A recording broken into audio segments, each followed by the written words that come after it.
Bonjour à tous, je prends le relais. Bienvenue sur ce webinaire. Aujourd'hui, nous allons parler de comment mettre en place des conditions de travail, santé et sécurité garantes du bon fonctionnement de l'entreprise. Et pour aborder ces thématiques, nous avons donc deux intervenants, Monsieur Frédéric Wibaud et le docteur Joseph Dieboué, qui vont nous parler sur ces thématiques.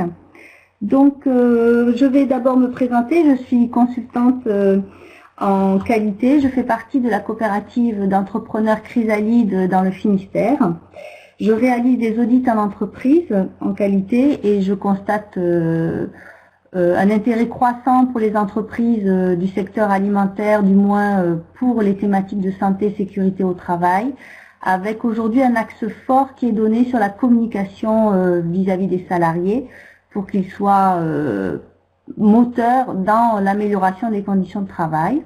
Et je fais aussi de l'enseignement en Master 2 auprès d'étudiants en cosmétologie et industrie alimentaire pour lesquels j'enseigne du management de la qualité, sécurité, environnement.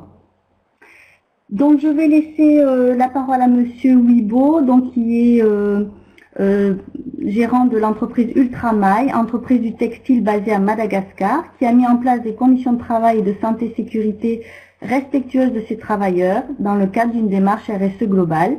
Et je laisse Monsieur Wibaud nous présenter les impacts positifs de cette démarche. Oui, bonjour à tous. Merci de m'avoir inscrit à ce webinaire concernant la RSE et je suis très fier donc de vous présenter Ultramail. Avant d'avancer sur Ultramail, il faut que je vous présente un petit peu Madagascar. C'est un pays africain qui se situe dans l'océan Indien. Donc je suis, je dirais, dans la partie sud-est par rapport à nos amis qui sont sur l'Afrique de l'Ouest. Chez nous, il est 16 heures, donc on a 2 heures de décalage par rapport à la France. Madagascar est un pays qui est pauvre. On appelle ça les PMA, un des pays les moins avancés. Et je suis à Madagascar et j'ai monté l'entreprise en 1998, donc ça fait maintenant 21 ans que nous travaillons sur Madagascar. Nous avons monté l'entreprise à travers des statuts particuliers, notamment nous sommes en zone franche, c'est-à-dire que nous n'avons pas le droit de vendre localement, nous devons obligatoirement exporter pour amener des devises et on doit créer de l'emploi. En échange de quoi, on a un statut fiscal où on n'a que 10% d'impôts à payer. Voilà, donc c'est ce qui nous a amené à venir sur Madagascar, étant donné que Madagascar a signé des accords internationaux, notamment ces accords avec l'Union européenne, qui nous permet d'avoir pas de quota, pas de droit de douane. Donc les produits malgaches et les pulls qu'on fabrique à Madagascar sont destinés en grande partie pour le marché français et le marché sud-africain. Voilà. Madagascar est une île qui est plus grande que la France, c'est la France Benelux, 587 km², qui a une population 25 millions d'habitants, qui a une population extrêmement jeune, donc notre pyramide des âges est très basée sur la base, une population urbaine de 44%, et on peut dire qu'il y a plus de 76% de la population qui est sous le seuil de pauvreté extrême. On parle le malgache, qui est une langue propre à Madagascar, qui se rapproche peut-être un peu plus du malais ou de l'indonésien, et on parle également le français sur Madagascar.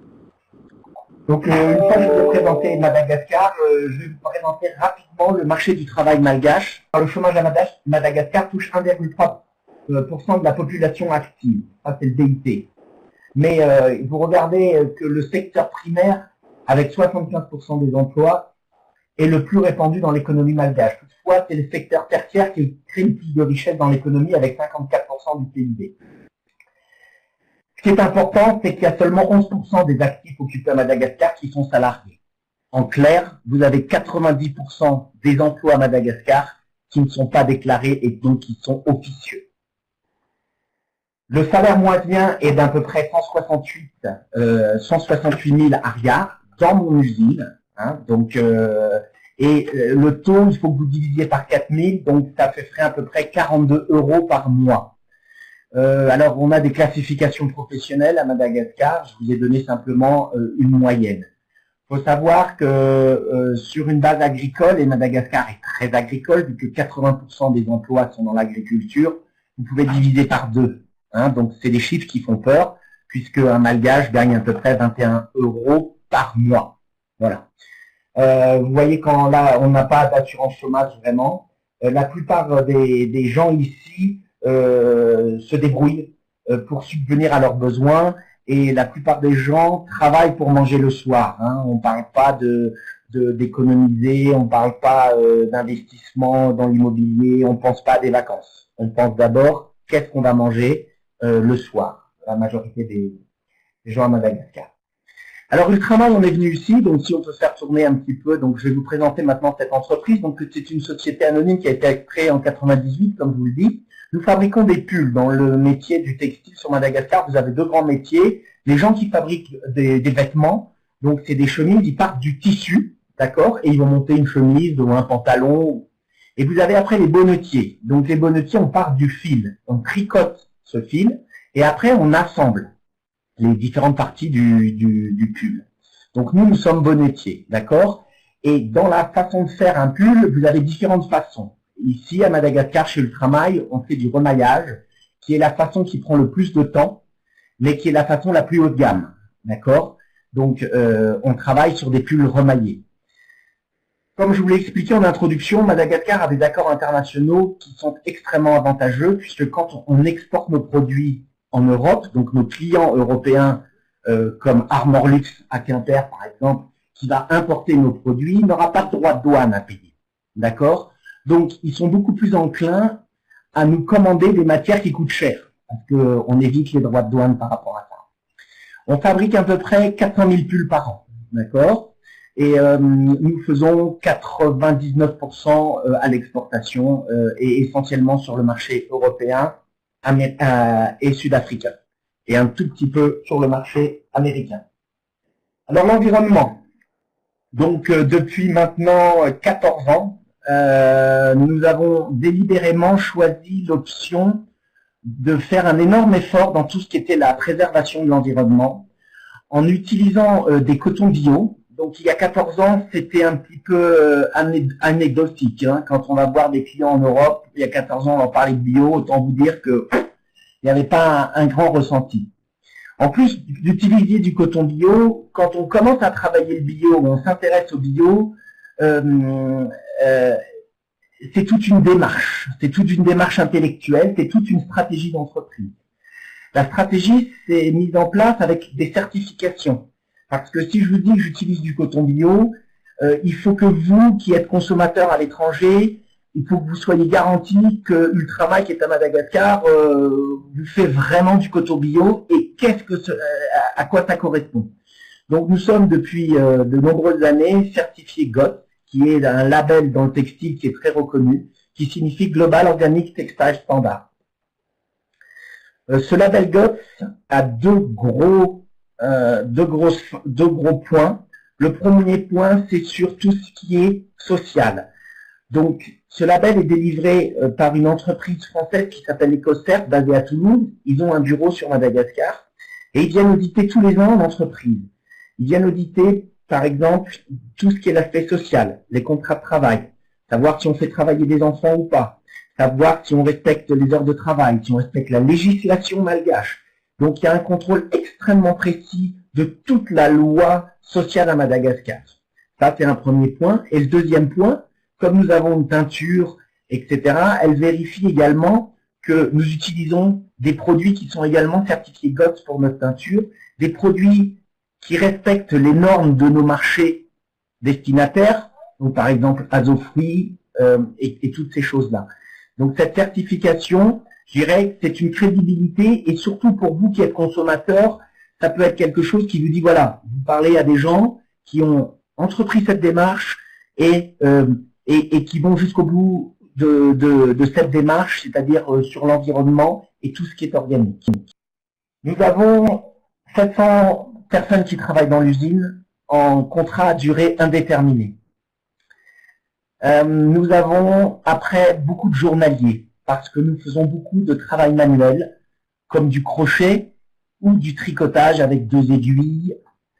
à la fois sur des laines, sur des cotons, mais également sur des matières naturelles, comme le raffia, très connu ici à Madagascar. Alors, il y a des saisons pour ça. Par exemple, là, nous finissons de livrer tous les produits été pour l'Europe. Et il faut savoir que pendant à peu près les 5 derniers mois, nous avions à peu près, on faisait travailler 700 personnes à l'extérieur de l'entreprise, dans d'autres ateliers, justement pour pouvoir fournir ces sacs en raffia qu'on a fait sous-traiter à l'extérieur. D'accord? Donc ça, c'est vraiment quelque chose d'important par rapport à la communauté.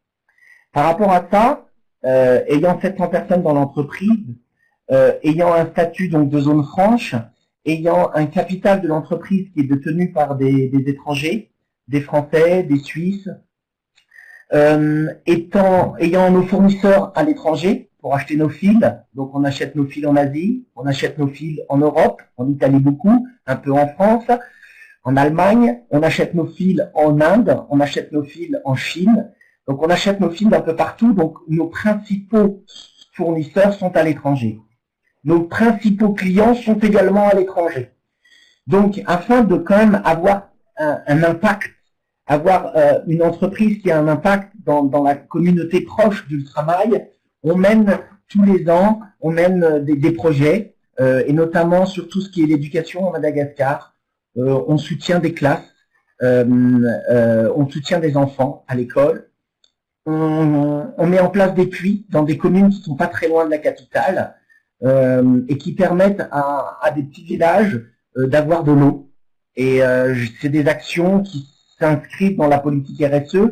C'est des actions qui font plaisir à tout le monde. C'est-à-dire que les premiers, ça peut être les employés de l'entreprise, parce que c'est directement leur famille, peut-être lointaine, etc., mais des familles proches qui vont bénéficier de l'eau. Le deuxième, c'est les actionnaires, qui sont des actionnaires européens, mais extrêmement responsables. Et dans leur investissement, c'est un investissement financier qu'ils ont fait, évidemment, mais également c'est un investissement dans lequel ils veulent qu'il y ait de l'impact. D'accord? Donc c'est des choses qui sont importantes et qui comptent pour eux.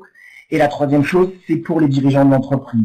On est assez fiers de pouvoir dire que voilà, on permet de faire des actions qui ne sont pas dans notre cadre professionnel, mais qui permettent d'améliorer l'environnement de l'entreprise. Il y a maintenant 3 mois, on a fait faire une étude par le cabinet, par nos associés qui s'appelle IEP et par l'agence Ferdi sur justement quel est l'impact de notre politique en général sur l'entreprise Ultramail. Donc vous avez là sur le slide une explication de quelle a été la méthodologie. Et donc là, juste après, les slides qui vont suivre vont vous permettre de comprendre davantage quels sont les employés d'Ultramail. Donc, on va passer sur le profil des employés enquêtés. Donc, je vous rappelle que l'entreprise a 20 ans. Ce qui est important, c'est que le turnover du personnel, c'est-à-dire le nombre de personnes qu'on perd par an, est inférieur à 3%. D'accord? Donc, on peut dire qu'on a un turnover qui est extrêmement faible, surtout sur Madagascar. Alors, il faut savoir, et donc là, vous le voyez sur le slide qui apparaît, que l'âge médian, c'est 38 ans. Quand on a démarré l'entreprise, l'âge médian était de 24 ans. Donc, c'est pour vous dire que les employés sont fidèles et restent dans l'entreprise. Ça, c'est la première chose. Il faut savoir que Ultramail également permet l'émergence d'une classe moyenne à Madagascar. Et très souvent, nos employés sont mariés, sont en couple et ont 1,2 enfants en dessous de 14 ans. Alors, je dis bien 1,2 enfants parce que la moyenne nationale, c'est 6 à 7 enfants par couple. D'accord? À charge. Mes employés ont plus d'enfants. Simplement, ils ont eu des enfants assez jeunes et aujourd'hui, ils ont peut-être 15 ans de boîte, 20 ans de boîte et donc ils ont déjà des grands enfants. Ils ont des enfants qui peuvent avoir 18 ans, voire 25 ans. Et donc, voilà. Mais aujourd'hui, la moyenne, c'est 1,2 enfants, ce qui est faible par rapport à la moyenne de Madagascar. Un salaire fait vivre à peu près 4 personnes dans un foyer. Et il faut voir qu'également 43% des employés sont locataires de leur logement. Donc, c'est ce que je vous explique. Les employés d'Ultramail sont des gens qui ont un niveau d'études qui est très très basique, pour pas dire très très très basique par rapport à des standards européens, d'accord? Et donc c'est des gens qui se sont épanouis et qui ont appris un métier en rentrant dans une entreprise comme Ultramar. Vous voyez sur la gauche que les gens qui ont enquêté, ils avaient un traducteur à côté d'eux. Il est évident que la direction ne pouvait pas être là, hein, sinon ça pouvait biaiser les résultats. Mais que les malgaches, alors que la langue officielle c'est le français et malgache, les gens qui sont dans l'usine ne parlent pas couramment le français. Les cadres de l'entreprise parlent couramment français, comprennent le français. Les employés dans l'usine comprennent le français, pas tous parfaitement, mais ils le comprennent, mais ont des difficultés à s'exprimer en français. 40% des employés n'ont pas atteint le niveau du lycée, 87% ont l'électricité dans leur logement. Donc l'électricité, c'est une ampoule, hein, on parle. Donc là, j'avais fini le slide sur le profil des employés qui ont été enquêtés, d'accord. Et maintenant, j'avais fini l'accès à l'emploi également. C'est pour beaucoup un premier emploi, c'est des gens qui sont pour beaucoup pas qualifiés, et c'est pour beaucoup un premier métier qu'ils apprennent dans l'entreprise, hein, parce qu'il n'existe pas d'école de formation pour nos métiers à Madagascar. Le slide suivant, donc, c'est sur la rémunération. Donc, un salaire moyen 57% supérieur à la moyenne nationale. D'accord? Donc, j'avais fait cette introduction, notamment si on prend tout le secteur agricole, qui représente 80% des emplois à Madagascar. 83% des employés gagnent plus que dans leur précédent emploi. 80% des employés ont connu au moins une augmentation de salaire. En fait, tout le monde a une augmentation de salaire parce qu'à partir du moment où on est dans le formel, tous les ans, à peu près, il y a une augmentation de salaire d'à peu près 8 à 10% tous les ans qui s'effectue depuis au moins une dizaine d'années. Donc on est passé de 100 000 arrières, 25 euros, à plus 105% à 205 000 arrières, 51 euros. Ça, c'est les salaires sur Ultramar. Alors c'est à double tranchant. C'est-à-dire que quand on va dire 51, pour quelqu'un qui est à Madagascar, pour moi qui suis chef d'entreprise à Madagascar, je suis satisfait parce que du coup, je me dis, je participe, j'offre un mieux pour des gens qui sont à Madagascar. Je peux comprendre qu'en France, on soit choqué par ces chiffres et qu'on dise, mais attendez, comment peut-on vivre, etc. C'est un débat. La réalité, elle est là. Il faut peut-être mieux gagner 51 euros plutôt que de gagner 20 euros. Des revenus pour les proches. Près de la moitié des revenus du ménage sont générés par le travailleur. 4 personnes par foyer en moyenne dépendent de ce salaire. Donc, il faut savoir que un salaire chez Ultramar fait vivre 4 personnes dans un foyer. Je crois que c'est ça qu'il faut retenir. Alors, l'amélioration du niveau de vie. Donc là, vous voyez parfaitement que ce qui est important, c'est encore, on va à l'essentiel, hein. C'est l'alimentation qui s'est améliorée. C'est-à-dire qu'ils peuvent manger un peu plus, et voilà. Ils sont pas très gros, mais ils peuvent manger un peu plus. Après, ils mettent un budget supplémentaire pour l'éducation, le logement, l'épargne pratiquement pas, et autres pratiquement pas. Pour tout ce qui est santé, il faut savoir que l'entreprise s'occupe de toute la santé des employés et de leur famille, sur des maladies basiques. Par contre, sur des maladies plus complexes, etc., on ne prend pas forcément en charge toutes les maladies. Alors également, donc c'est une opération qu'on a montée. Le taux de bancarisation à Madagascar est extrêmement faible. L'insécurité à Madagascar est assez compliquée. L'alcoolisme est un vrai fléau à Madagascar. Et donc, si vous voulez, très souvent, quand on faisait la paye, hein, le 15 du mois et le 30 du mois, c'est beaucoup de cash, parce que les gens n'ont pas de compte en banque. Donc, il y a 2 ans, on a bancarisé tous nos employés. On a demandé à la banque de mettre dans l'usine un gabier et on paye une carte de crédit à tous nos employés. Donc ça, c'est une façon de sécuriser. C'est une façon pour eux également de leur apprendre à gérer un compte et à commencer l'épargne éventuellement. Donc ça, c'est quelque chose qui a été extrêmement positif. Et comme la société travaille avec les banques, on a demandé à ce que nos employés puissent avoir des crédits de logement, des crédits de consommation à des taux négociés par l'entreprise. Les banques qui fonctionnent très très bien à Madagascar sont les banques de microfinance, où vous êtes sur des taux à peu près à 45-50% l'an, d'accord. Là, on a obtenu des taux qui sont plus entre 16 et 20% l'an. Voilà, donc ça aussi c'est un gain que on a donné aux employés. L'épargne la retraite, tous les employés voudraient épargner pour leur retraite, c'est pas sûr qu'ils puissent tous le faire et que les retraites à Madagascar sont toutes petites.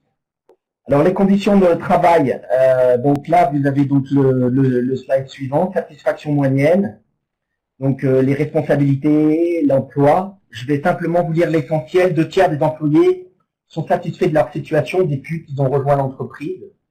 Malgré tout, les salaires restent considérés comme trop faibles, puisque 50% des travailleurs ne sont pas satisfaits de leur rémunération.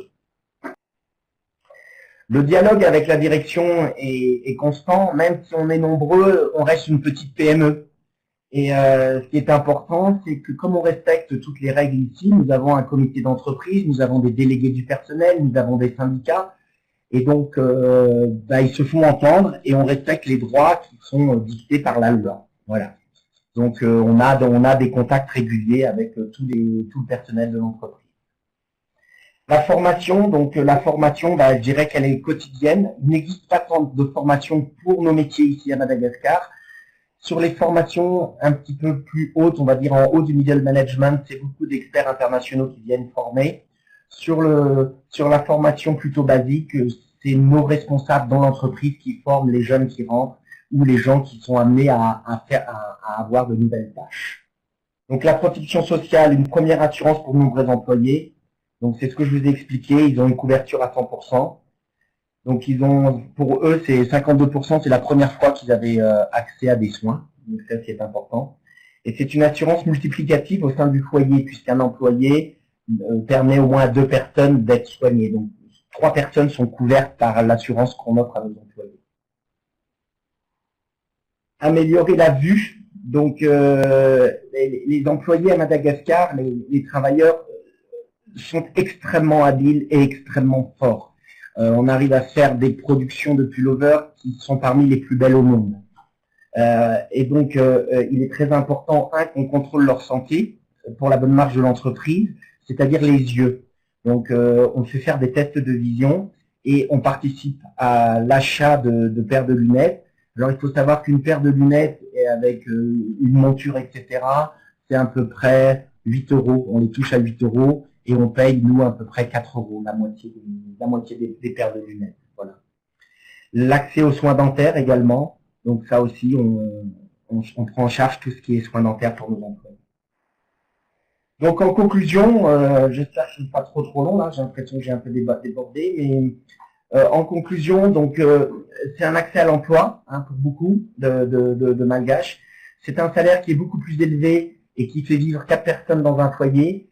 C'est des conditions de travail épanouissantes parce que c'est des métiers qui sont extrêmement exigeants et c'est des avantages sociaux que l'Ultramail offre dans le contexte malgache qui sont essentiels et qui ne sont pas assez développés à Madagascar. Et c'est une intégration au système financier qui est fort intéressant et on espère que ça va permettre à nos employés de se développer. Je vous remercie. Donc, merci Monsieur Ouibo. Donc, au niveau des questions, là, j'ai une personne qui voulait savoir si vous aviez un responsable RSE dans votre équipe. Oui. Il est à côté. Il s'appelle Christophe Otonia. Bonjour. Et donc, on a Monsieur Foandeg qui demande aussi sur quelle base a été évaluée la satisfaction de vos employés en matière de conditions de travail et de sécurité et santé au travail. Donc, vous l'avez dans la méthodologie au début des slides. Ça a été mis dans la méthodologie. Ils ont interviewé 146 personnes, ils ont posé des questions, ils ont noté des conclusions. C'est des études qui ont été faites par un cabinet externe, hein, c'est pas entreprise qui a fait ça.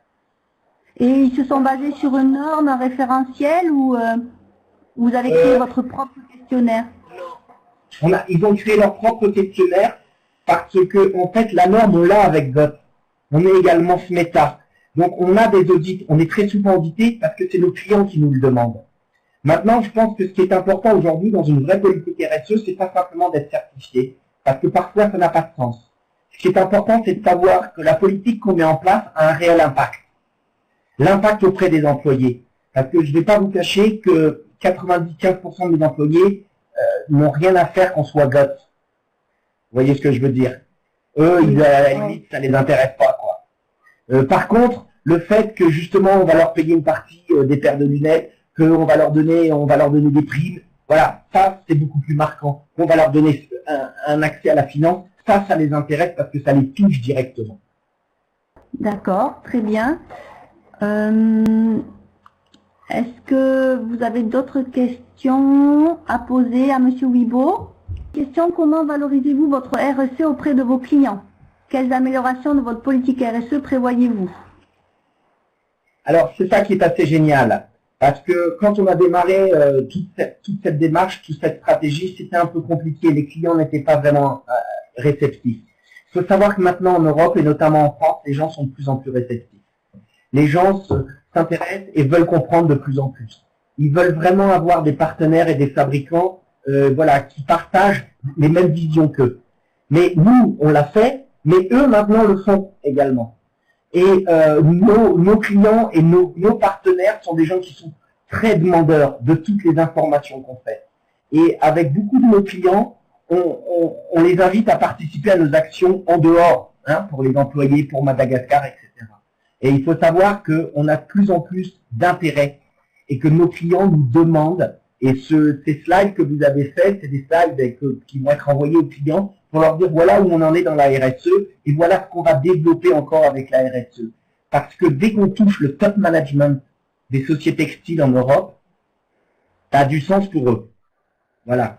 Et ils veulent avoir des partenaires sérieux, ils veulent avoir des partenaires qui ont une stratégie à long terme et qui sont bien établis avec des signaux puissants et avec, je dirais, pas des buildings qui s'écroulent comme au Bangladesh, etc., etc.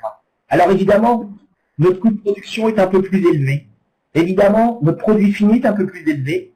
Et aujourd'hui, ce qui est bien, c'est que certaines entreprises européennes acceptent de payer ce petit surplus parce qu'ils comprennent qu'il faut mieux qu'on paye une personne et que cette personne soit employée officiellement plutôt qu'on paye un produit sans se poser de questions, qui fait quoi derrière, est-ce que c'est un enfant qui travaille, etc., etc.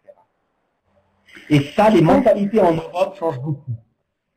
Donc j'ai une dernière question avant de passer au témoignage du docteur Duboué. Est-ce que vous avez un dialogue avec vos actionnaires concernant la RSE? Oui, tout à fait. Donc j'ai une société suisse, en fait c'est des gens qui sont dans le textile depuis très très longtemps, ils étaient même à l'origine du cachemire en France, en Europe, hein. Et ils avaient une filature de cachemire, et c'est des gens qui se sont beaucoup intéressés aux matières, et qui m'ont appris les matières. Vous savez que pour faire un pull, il faut connaître la matière. Et donc, une des politiques RSE qui va être développée dans le futur chez Ultramail, ça va être une politique RSE de filière. C'est-à-dire que on veut savoir le traitement animal, on veut que les animaux soient bien traités, que les fermiers chez qui on achète les laines s'occupent bien de leurs animaux, les soignent, les traitent bien. Et après, on veut également que les gens qui transforment les matières premières aient également des standards et correspondent à nos standards à nous, qui sont les standards de nos clients. Donc, mes actionnaires suisses sont très, très intéressés. Les actionnaires français sont encore plus intéressés. Parce que nonobstant le fait de me dire, voilà, on investit dans votre entreprise, on veut de l'impact, il est évident qu'ils veulent une rentabilité financière, mais ils mettent de l'argent dans des études, ils mettent de l'argent dans des stratégies en dehors de leur investissement pour que justement on fasse quelque chose qui n'est pas encore fait à Madagascar et qu'on se dépasse un petit peu dans notre réflexion RSE. Très bien. Je vous remercie. Nous allons devoir passer au deuxième témoignage du docteur Duboué. Par contre, si vous pouvez répondre peut-être par écrit à certaines questions, ça permettra à nos auditeurs d'avancer dans leur démarche également.